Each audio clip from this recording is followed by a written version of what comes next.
¿Sabes lo que es el miedo? Viajar en 2 coches con 10 hombres cruzándonos toda España para recuperar un club ante una guerra de socios. Y estar dispuesto a que te peguen un tiro entre ceja y ceja. O acabar en una bolsa negra en un cubo de basura. Eso es miedo real y no miedo imaginario. Por si no me conoces, soy Alberto Bosquet, autor de Diario de un estoico tatuado y muchos libros más sobre estoicismo, sobre mentalidad y sobre liderazgo. Y hoy vengo a contarte un libro que le tengo un cariño especial, que es un libro que trata sobre eso, trata sobre los miedos. Manual de estoicismo para vencer al miedo. Quédate aquí si estás pasando una etapa de tu vida, que tienes un freno, que hay algo que te está limitando, porque normalmente cuando nos limita la vida en algo es porque estamos asociando un miedo que no es real. Hay miedo real y miedo imaginario, como te estoy contando, y ahora te voy a leer algunas frases de este libro donde vas a entender de lo que estamos comentando. Fíjate que hay un miedo que es real, que es como el que te estoy diciendo, cuando hay un peligro inminente, hay un peligro que de verdad tiene que ver con tu vida. Yo lo cuento en el libro de diferentes formas. Una es esta que he empezado, y tienes que leerte el libro para saber la historia completa. Pero entenderás cuando te hablo de miedo imaginario y de miedo real, por ejemplo, cuando vas en el coche y estás a punto de tener un accidente, eso es un miedo real. Bueno, para enfrentarlo hay que tener una serie de herramientas.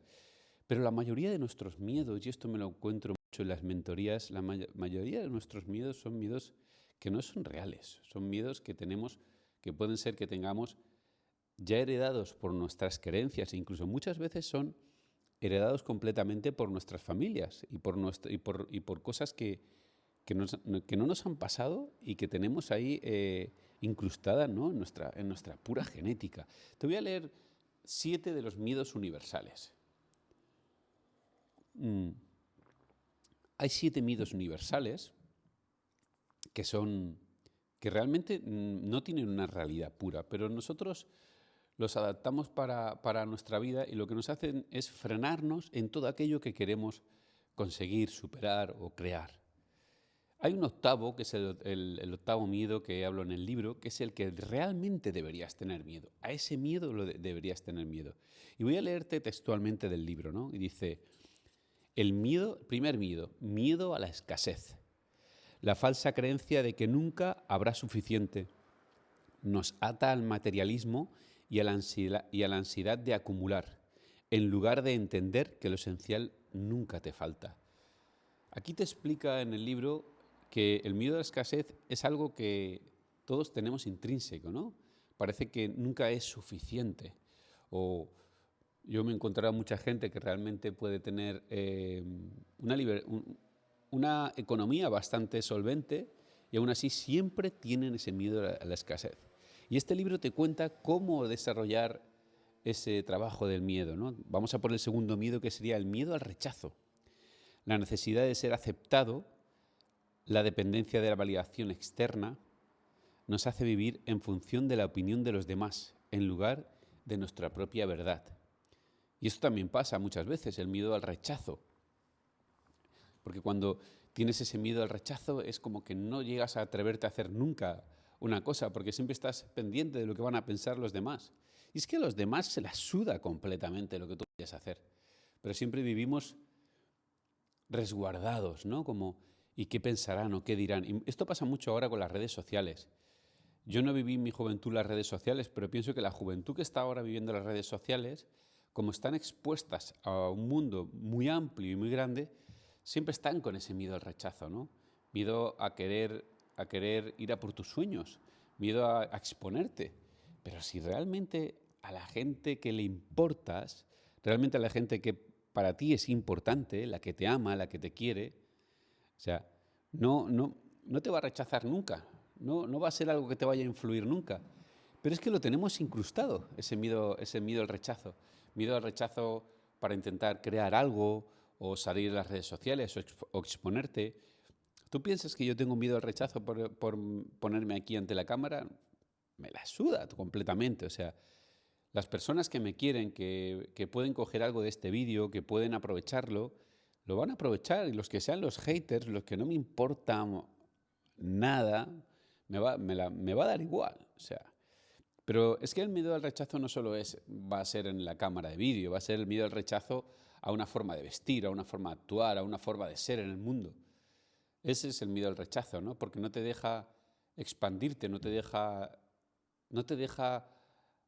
sacar tu propia voz, tu propia personalidad. Y eso es lo último que tienes que pensar cuando tú tienes ese amor propio sobre ti y tienes esa seguridad sobre ti mismo. Pero el miedo al rechazo existe y existe en muchas formas.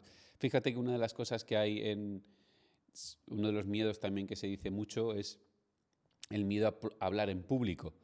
Pero si tú tiras del hilo, el único miedo que hay es a que te rechacen, a que te salga mal, a que no sea suficiente. Viene por ahí todo, entonces. Fíjate que yo he hablado para más de 3.000 personas en conferencias y sí, puede haber un cierto nerviosismo, una cierta incertidumbre de lo que va a pasar.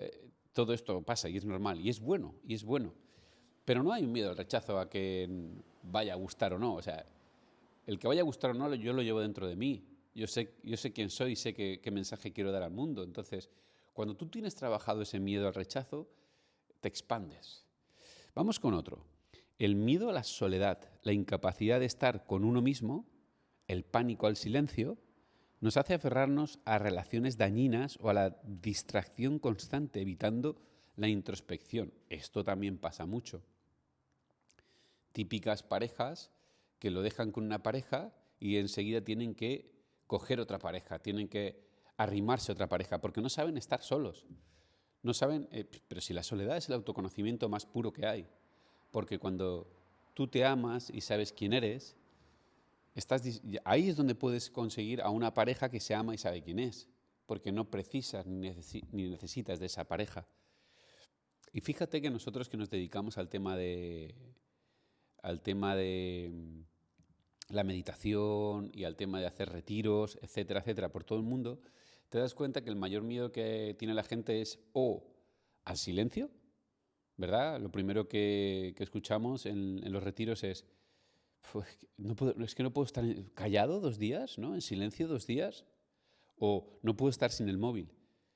Esto es el miedo a esa soledad de estar fuera de la tribu, ¿no? Es un miedo intrínseco a nosotros mismos, porque antiguamente está en nuestra genética, en las tribus, o cuando vivíamos en comunidades, una persona que estaba sola representaba la muerte, porque no podía valerse por sí misma. Y fíjate que hoy en día esto no pasa, no nos quedamos solos y nos vamos a quedar muertos, porque vivimos en comunidades muy grandes, aunque alejados, que esto es otro tomate, ¿no? Pero esa miedo a la soledad no es real tampoco, no es real, porque uno nunca puede estar solo, siempre está acompañado por uno mismo. Siempre te tienes a ti mismo, no puedes estar solo. Y esto también no lo encontramos mucho, ¿verdad? Cuando te paras a meditar y te encuentras esa inquietud. De hecho, fíjate que cuando las personas tienen miedo de sí mismos, ¿no? Cuando una persona se para a meditar, lo único que va a empezar a surgir de su interior es aquello que lleva dentro, ¿no? Pues esas incomodidades puede llevar odio, puede llevar resentimiento, puede llevar traumas, puede llevar conflictos no resueltos, y ahí aflora todo lo que tú tienes. Y entonces es un miedo a la soledad, a quedarte solo tú mismo, contigo mismo. Y es que hasta que tú no estés feliz contigo mismo, en esa soledad, en esa introspección, en esa reflexión, no vas a crecer nunca. Y la gente tiene miedo a la soledad. Por eso siempre están constantemente buscando una pareja o buscando la media naranja, ¿verdad? Busco la media naranja en otra persona, incluso muchas veces aunque sean en relaciones conflictivas. ¿Cuántas veces he visto en mentorías una persona que intenta estar con otra persona a pesar del dolor y el sufrimiento que pasa con esa persona? Una persona que a lo mejor no es la persona que le conviene, pero antes de estar solo, prefiero el dolor de alguien que me haga caso, porque necesito que me quieran, necesito que me miren, Necesito que me hagan, que alguien, esté a mi lado, ¿no? Esto es un miedo a la soledad absurdo. Y es el miedo a la soledad, este miedo es el que hace que haya muchas parejas tóxicas realmente. Porque cuando tú sabes estar solo y eres feliz solo, vas a precisar de una pareja que te haga feliz, una pareja que te sume, ¿no? Que te reste. Esto es evidente, pero esto es tan evidente y tan difícil de comprender, ¿no? Entonces, yo en mis momentos de mayor soledad es cuando más he aprendido sobre mí mismo y los que me ha hecho a que hoy en día tenga una pareja en la cual tengo esa felicidad absoluta, porque entiendo que mi pareja no es mi media naranja, yo ya soy una naranja completa. Eso también es otra historia de una falsa creencia, ¿no? Tienes que buscar tu media naranja. No, yo ya soy completo, mi pareja también es completa.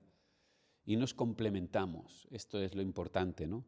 Y aquí en este libro te habla de eso, de ese miedo a la soledad y por qué tú tienes ese miedo a la soledad y cuál es el antídoto para ese miedo a la soledad, ¿no? Es mucho más que hablarte ahora aquí en un rato en este podcast, sino es un trabajo interno, ¿sí? Luego estamos el miedo al dolor, la aversión al sufrimiento físico y emocional. Nos convierte en débiles, nos hace evitar los desafíos y anestesiar el malestar en vez de aprender a soportarlo y trascenderlo. Y es así también el miedo al dolor. No solo el dolor físico, que también, ¿no? Hay un dolor físico que es verdad, que se pasa. Pero muchas veces nos asusta también el miedo emocional. El miedo, por ejemplo, fíjate, clásica pareja que lleva muchos años, el divorcio, y sabe que en ese divorcio va a haber un dolor y va a haber una transición, y solo por pensar en todo eso, mucha gente se queda ahí en esa relación tóxica porque tiene miedo al estado emocional. Todos lo hemos vivido, ese miedo al estado emocional, todos. O sea, aquí no se libra ni el apuntador. Lo único la pregunta es si lo has trascendido, si lo has trabajado, si lo comprendes. Porque cuando viene ese dolor emocional, te voy a poner otro ejemplo, cuando tienes que hablar con tu pareja, con tu jefe, con un amigo, con alguien al que quieres y sabes que vas a entrar en un conflicto sano.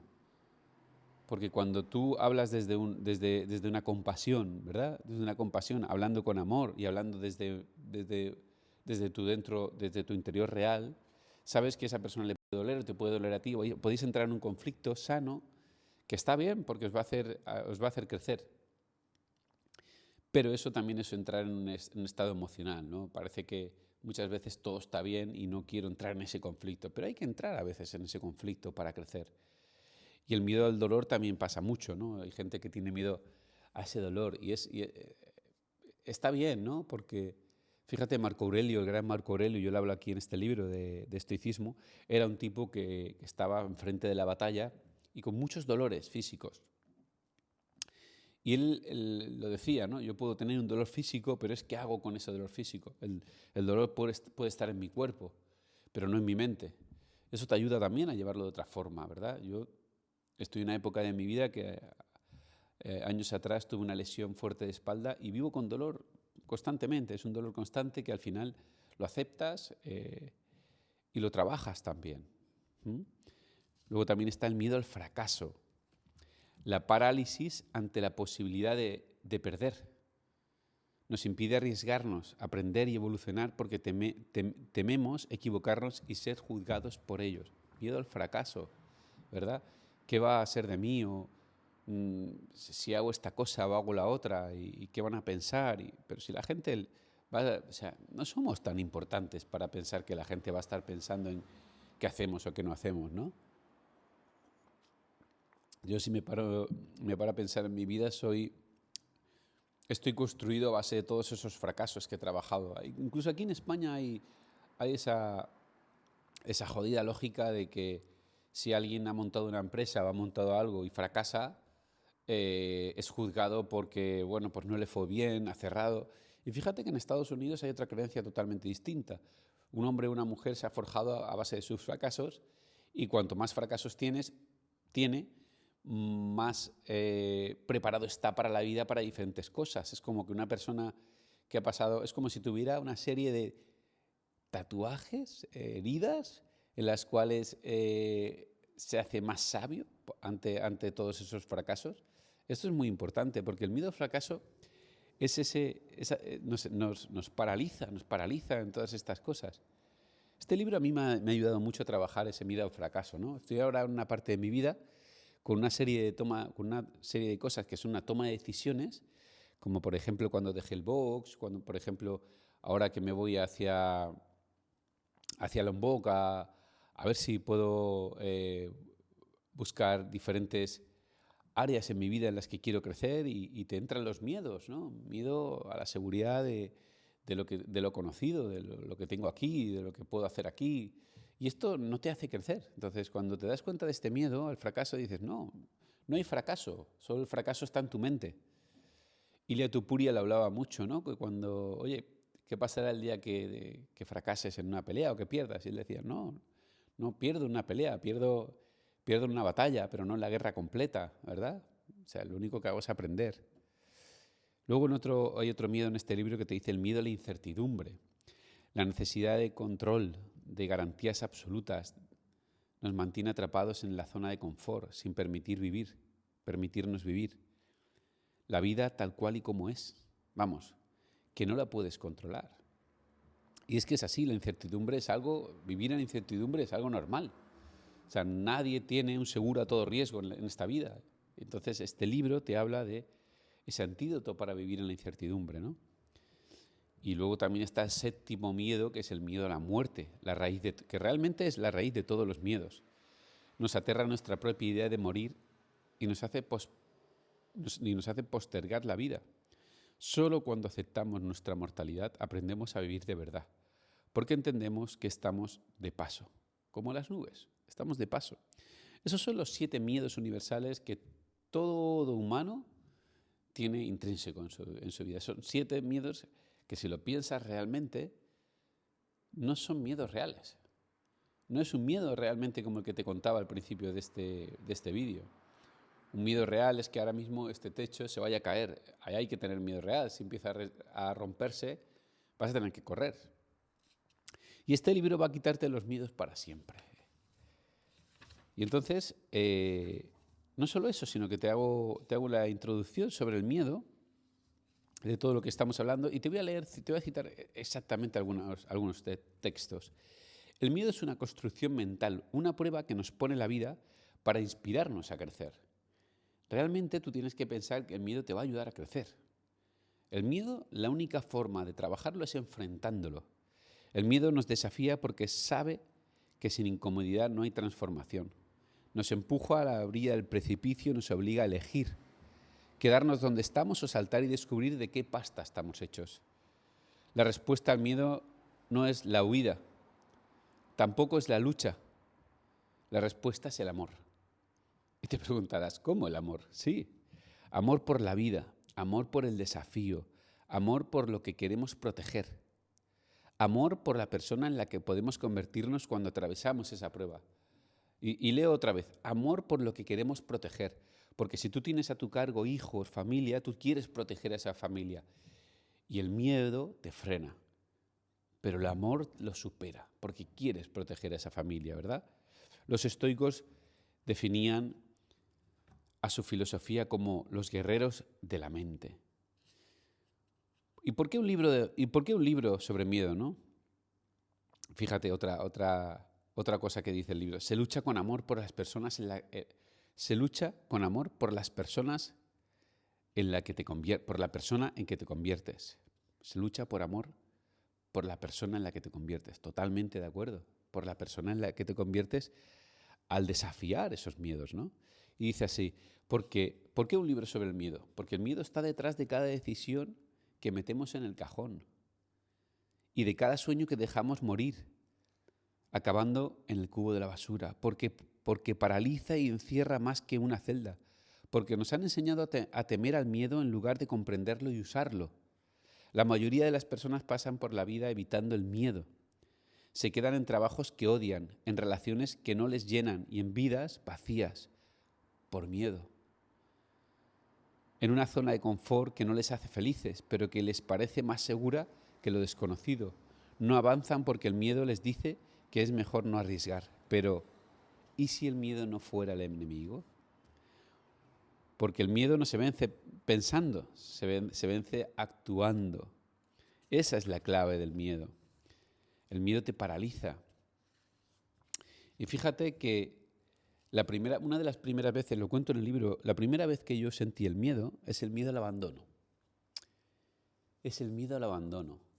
Por mi juventud, por mis padres, tuvieron una historia complicada y mi madre desapareció de casa, mi padre básicamente también, lo cuento en el libro. Y ahí entendí el miedo al abandono, ¿no? El miedo a quedarme solo, a no poder, es un miedo intrínseco, como que te decía de las tribus, ¿no? Porque si te quedas solo, al final, ¿quién va a cuidar de ti? Y eso me enseñó mucho, ¿no? El miedo te enseña a golpes muchas veces.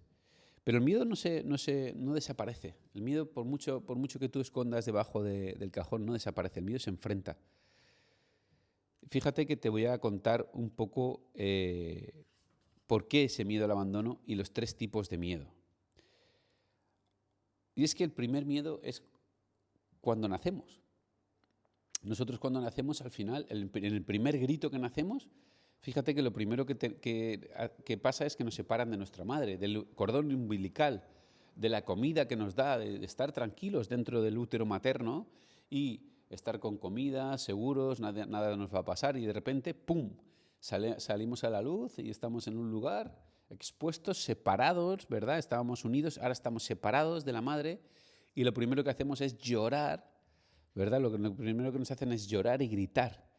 Ese lloro es donde nace la respuesta a que nos cuiden, a que nos amen, a que nos cuiden, a que nos amen. Acuérdate de esto. Y esto nos lo llevamos toda la vida, hasta la muerte. Necesitamos esa aprobación, ese cuidado. Y fíjate que es algo biológico en nuestros ancestros. Porque tú cuando tú eres pequeño no puedes valerte por ti mismo. No puedes conseguir comida, no puedes conseguir seguridad, así que entregas amor. ¿A qué? A cambio de protección. Pero el miedo es el que te va a ayudar a todo esto. Es algo de la biología humana. Y es que hay tres respuestas biológicas según la ciencia y según todos los antropólogos y todo, es que hay 3 respuestas al miedo. La primera es la lucha. Cuando tú tienes miedo, fíjate en un animal o cuando nosotros mismos, ¿no? Cuando nos sentimos acorralados, tenemos miedo. Imagínate que estás en un callejón sin salida y te pueden pasar 3 cosas, ¿no? Ante el miedo. Ante un miedo real, no de lo que estamos hablando antes. Ante un miedo real estás en un callejón sin salida y vienen 3 fulanos que te van a robar o te van a violar o te van a golpear. Lo primero que vas a hacer es vas a luchar. Y ahí vas a tener vas a notar una serie de sensaciones en tu propio cuerpo, como pueden ser tensión en las manos, porque vas a luchar, tensión en las mandíbulas, porque te estás preparando, la adrenalina que sube. Eso es algo normal, biológicamente te va a entrar esa parte. Te puede pasar otra parte, que es parálisis, y esto pasa también en el mundo animal. Hay animales que ante un miedo por ejemplo, hay un ratón que cuando viene una cobra sabe que no puede luchar y también sabe que huyendo no va a tener la misma velocidad que la cobra y entonces le da como una especie de catarsis y entonces se queda en parálisis, se queda quieto, se queda así frenado, como congelado, para que la cobra crea que no existe y entonces pase de ella. Pero también pasa en los humanos. Ante la respuesta de un miedo que tú no sabes controlar, ni no sabes huir ni luchar, te quedas paralizado. Véase, y aunque suene duro, cuando una mujer es agredida muchas veces en una violación, pues se queda paralizada. Dices, ¿qué le ha pasado? Se ha quedado paralizada, no sabe qué hacer. Pero esta decisión también te puede pasar ante un jefe que te está pidiendo te está atosigando en un trabajo que quiere que hagas eso y te quedas paralizado, no sabes qué hacer, o de repente, qué sé yo, ¿no? Por ejemplo, también en una pareja que de repente te das cuenta que has sido infiel y te quedas paralizado, no sabes qué hacer y no sabes cómo actuar. O sea, esto pasa en muchas cosas. El bloqueo, ¿no? La parálisis. Hablamos del miedo en la lucha, en la parálisis o en la huida. En la huida también pasa, ¿no? Cuando te puede pasar lo mismo que estábamos hablando del callejón, entonces pues, el propio miedo te ayuda, es una señal que te lleva sangre a las piernas para que tú salgas a correr como un loco. Pero esto de la huida también pasa pues, cuando vas a tener cualquier cosa que tú identifiques, ¿no? Como esa huida, entonces sales a correr y el corazón te bombea más rápido, todo, ¿no? Esas son las tres partes físicas que el cuerpo te señala con miedo. Pero hay una cuarta que yo hablo en este libro y que para mí es esta cuarta es la evolución a nuestra biología. Hay una cuarta de evolución que te va a ayudar ante todos los miedos y la que te va a ayudar a enfrentarte a ellos. Es mucho más extenso de lo que te voy a contar aquí, habrá que leerse el libro, pero para que me entiendas, mi cuarta respuesta al miedo es la reflexión y el diálogo, la respuesta del que mastica el miedo. Aquí es donde entra la diferencia entre ser un animal o ser un tío consciente. Luchar, huir o paralizarse son impulsos biológicos. Reflexionar es una elección. El miedo, cuando se observa sin reaccionar, se convierte en un mapa. Te dice qué partes de ti aún no has conquistado. Por ejemplo, un estoico no huye ni se lanza a lo loco. Mira al miedo, lo entiende y luego actúa. Y me refiero a los miedos que nos asustan hoy, no a los reales. Por ejemplo, si reflexionas sobre el miedo a no ser suficiente en una acción, con el antídoto adecuado podrás enfrentarlo, ¿verdad? O el miedo a hablar en público, o cualquiera que se te ocurra. Son miedos irreales, solo existen en tu cabeza. Sin embargo, si vemos los miedos reales que viven un shuar en la selva, aquí no hay reflexión, ni diálogo, ni acción. Esto dará para otro capítulo lo que son los shuar. Pero lo que quiero es que entiendas es que si te viene uno de estos 7 miedos que son infundados y no son reales, y tú tienes el antídoto, tienes la reflexión. Es como si te dijera que como mentor pudiera hablar contigo y explicarte de qué va ese miedo y cómo puedes arreglarlo. Y luego tomas acción con ese miedo, entonces todo se va a disolver. Entonces este cuarto brebaje mágico del miedo, que no es ni la huida, ni la lucha, ni quedarte quieto, sino la reflexión en ese miedo, ¿verdad? Este es el cuarto que te digo yo, el cuarto antídoto. Si tú tienes esa reflexión sobre ese miedo y tienes el antídoto, vas a poder superarlo. Ese es el que pasa hoy en día, porque, como ya te digo, nos ceñimos muchas veces a miedos que no son reales. Y hasta aquí este capítulo de Manual de Estoicismo para vencer al miedo. Cómo dejar de comerte la cabeza, calmar la ansiedad y mandar a paseo, que de hecho quería poner en el libro, mandar a tomar por culo tus pensamientos negativos. Los 8 miedos universales. Puedes encontrar el libro en Alberto Bosquet y hasta el próximo capítulo. Te mando un saludo muy grande. Hola.